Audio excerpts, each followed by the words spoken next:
Okay? So, ito guys, nararamdaman natin yung pag-unlad, pag-asenso. Kaya nga nasabi ko yung iba sa inyo, you will be blessed pagdating sa promotion. Kung talagang nag-aano, at saka yung iba naman, kung hindi naman promotion, mga kapiksi, parang nag-upgrade yung rate nyo, lalo na kung mga freelancers kayo guys, no? Mostly mag-resonate ito sa mga freelancers.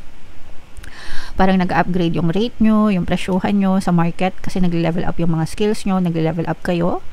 And yeah, so kasabay ng pag-level up ng mga rate nyo, nagle-level up din yung mga pagpasok ng blessings.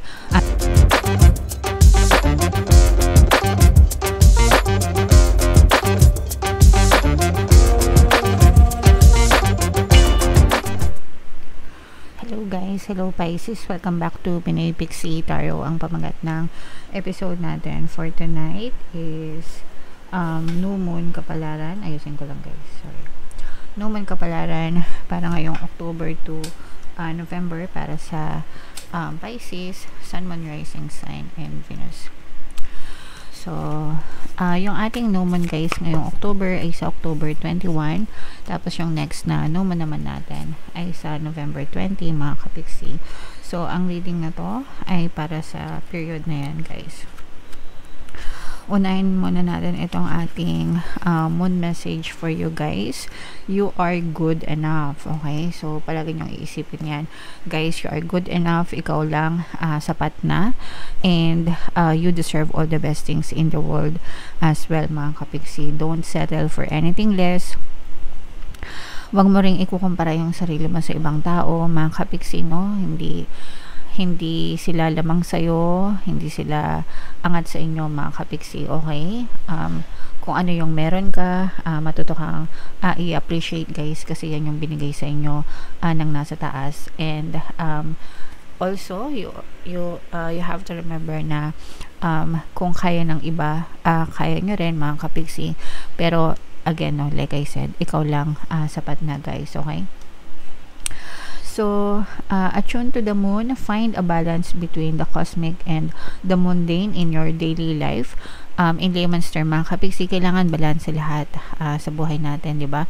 Positive, negative, yung palagi kong sinasabi sa inyo guys, you cannot appreciate darkness without light, and you cannot appreciate light without darkness as well. So, palaging balance yan, mga kapiksi. And lahat ng bagay-bagay sa buhay natin, ilagay din natin sa tamang moderasyon, guys.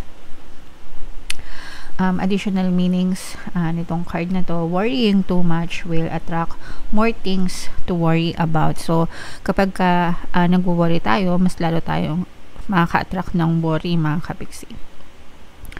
Kaya, it's important na palagi tayong kalmado sa buhay natin kahit na may mga pagsubok tayo or may mga problema tayo na dinadanas guys. Importante pa rin yung pagiging kalmado at all times, okay? Have you been overly critical? An apology may be in order. So guys, kung gusto natin na makatanggap ng sorry sa mga taong nanakit sa atin or nagbitaw sa atin ng salita na hindi maganda, kayo din, kung feeling nyo may nasaktan din kayo, mga kapiksi, kailangan meron din kayong kusa na humingi ng tawad or mag-sorry din sa kanila, mga kapiksi. Kasi sometimes, akala natin tama tayo, diba? Hindi na tayo nagsasorry, when in fact, sa kabilang side, meron pala tayo nasasaktan na hindi natin alam, okay? So, magsabi tayo ng sorry kung tingin natin kailangan.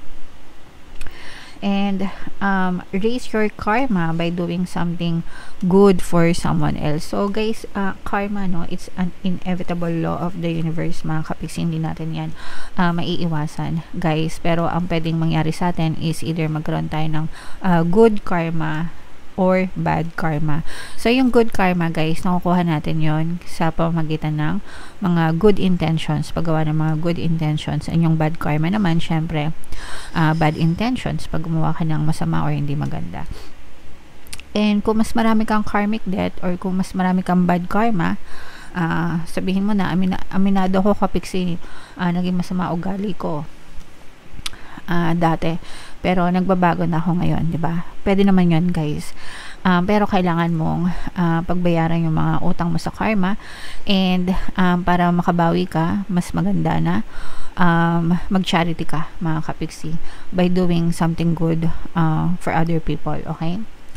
So, yung charity, hindi lang yan sa pagdodonate ng pera or ng mga material na bagay, pero yung pagtulong ng bukal sa loob mo, no, sa ibang tao, yan yung charity na tinatawag, mga kapiksi. So, do something good for other people, raise your good karma, mga kapiksi, para sa iyong kapakanan din, guys, okay? Alright. So, yan ang message para sa inyo, Pisces. Comment down below, guys, if feeling nyo naka-resonate kayo dyan. So, shuffle natin to, guys. Hanapin natin yung energy ng Pisces. Habang sinashuffle ko to, panoorin nyo muna yung video natin regarding sa ating paano mag-manifest ng abundance video course. Kapiksi, sawa ka na ba sa mga struggles at hirap sa buhay mo? Masipag ka ba at masikap sa buhay ngunit hindi ka pa rin umaasenso?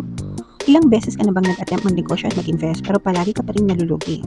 Sa pagkakataon na ito ay maaaring may subconscious beliefs ka na nagiging balakid sa iyong pag-unlad at pagyaman. Introducing, paano mag-manifest ng abundance video course. Dito ay matututunan mong ma-overcome ang mga balakid mo para tuluyan ka ng umunlad, umasenso, sumagana, maging matagumpay, successful at maswerte sa iyong kabuhayan, pera, trabaho, negosyo, salapi at kaperahan ng bonggang-bongga. Dali, mag-send na ng email sa pinoypixie@gmail.com at simulan na ang iyong pagyaman ngayon. Alright, sa lahat ng gusto mag-avail ng course, meron tayong paano mag-manifest ng abundance video course, paano mawala ang third party at magkaroon ng harmonious na relationship, paano pabalikin si ex-revice breakup. Sa mga interesado, guys, mag-send lang kayo ng email sa pinoypixie@gmail.com. And sa mga naghahanap ng pampaswerte, guys, dalawa yung recommended ko, Aventurine at saka Citrine. May makikita kayong link sa description box kung gusto nyo mag-check out, mga kapiksi. So, Pisces, kayo ay represent ng Queen of Cups. Ito yung ating moon energy, guys. Ilatag natin yung spread nyo. And kung hindi nyo pa napapanood, guys, yung ating 2026 kapalaran, panoorin nyo na, guys. Naka-upload na sa ating YouTube channel. So, ito, guys, this is both negative and positive, mga kapiksi. So, medyo malakas lang ng konti yung negative energy dito, guys. Meron ditong presence ng Earth sign, Aquarius, Gemini, Libra. So, for some of you, maaring may air element kayo sa inyong natal chart or you may be dealing with another Earth sign. Ang nakikita natin dito, guys, is for some of you, maaari kayo nagkakaroon ng problema sa relationship. Baliktad, no? Problema sa pera na nakakaapekto sa inyong relationship, mga kapiksi, especially kung kayo ng person mo, kunwari meron kayong negosyo, business, ganyan, na magkasosyo kayo, parang nagkakaroon kayo ng problema sa negosyo nyo, tapos naapektahan yung relasyon nyo. O kaya naman, kahit walang negosyo, kahit walang business, pero nagkakaroon kayo ng problema sa pera, natatamaan yung negosyo nyo, ay yung relationship nyo, lalo na kung yung mga problema nyo like sugal, kunwari ikaw o kaya yung person mo mahilig magsugal, nalululong sa sugal, nalululong sa masamang bisyo, nauubos yung pera dahil sa bisyo, kakainom, kakabarkada, or kung ano man yung pinagkakagastusan, mga kapiksi, na at the same time, so namumroblema na kayo sa pera, at the same time, naapektuhan pa yung inyong relationship, mga kapiksi. Yung iba naman sa inyo, I'm sensing na this is like a third party na mga in-laws, no? Kumbaga, kunwari may mga in-laws kayo, mag-asawa kayo, ganyan, tas o kaya kahit hindi mag-asawa, live-in, ganyan. Pero parang nagkakaroon kayo ng problema sa pera kasi nakikialam yung mga kamag-anak. So, nakikialam yung kamag-anak mo sa pera ng asawa mo, o kaya naman kamag-anak niya, tama ba? Ulit. Kunwari, asawa mo, yung kamag-anak niya, yung parents niya, kapatid niya, or whatever, nakikialam sa pera niya. O kaya naman, ikaw, kamag-anak mo, nakikialam sa pera mo, na nakaka-apekto sa relationship niyo. Nagets niyo ba?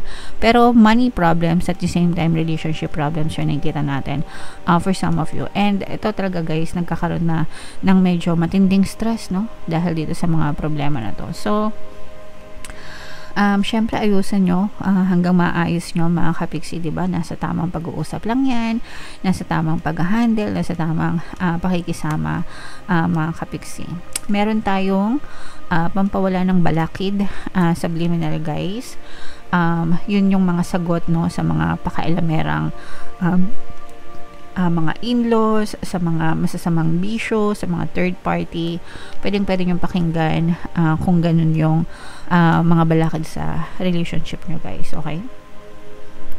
On the good side naman, mga kapiksi, nakikita natin dito na kung kayo ay nagkakaroon ng mga sakit or mga karamdaman, you will get enough rest, no? Yung iba sa inyo, kapag nakapagpahinga kayo, yung iba sa inyo, I'm sensing na maaari kayo magbakasyon, mga kapiksi, ngayong season na to, lalo na kung may sakit kayo, baka mag-sick leave kayo or something.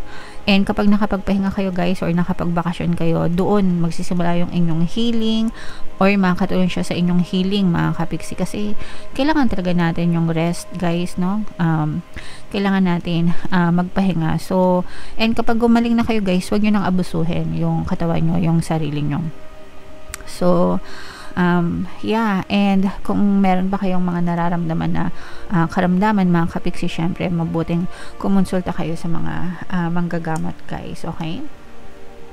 And ito, guys, kung merong mga lumampas na mga negotiation dati, kunwari meron kayong mga kontrata, mga project dati na lumampas, mga hindi natuloy na project, mga hindi natuloy na kontrata, mga hindi natuloy na kliyente, mga hindi natuloy na pirmahan, no, matutuloy yan this time around, mga kapiksi. Parang bibigyan kayo ng chance na ma-revive yung pagkakataon na yon. So kung gusto nyo pa, diba, kung gusto nyo pa, kung okay pa sa inyo yung mga agreement, yung mga negotiation, i-push nyo lang, mga kapiksi, kasi parang second time na yan for you, guys. Okay?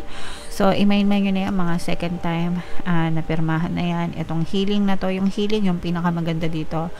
Ayan, oh, this is the energy of blessings, mga kapiksi. Blessings, good luck, good fortune. Merong ano sa inyo, guys, paparating na good news, no? Kung may mga ina-applyan kayo, wow, grabe. Yung iba, guys, may promotion na magaganap. O promotion, o kaya magkaroon ng salary increase, o kaya magkaroon ng mga overtime, mga kapiksi, na maging dahilan para mag-increase yung inyong mga take-home pay, mga kapiksi. Okay? So, eto, guys, nararamdaman natin yung pag-unlad, pag-asenso. Kaya nga nasabi ko, yung iba sa inyo, you will be blessed pagdating sa promotion. Kung talaga nag-aano, at saka yung iba naman, kung hindi naman promotion, mga kapiksi, parang nag-upgrade yung rate nyo, lalo na kung mga freelancers kayo, guys, no? Mostly mag-resonate ito sa mga freelancers.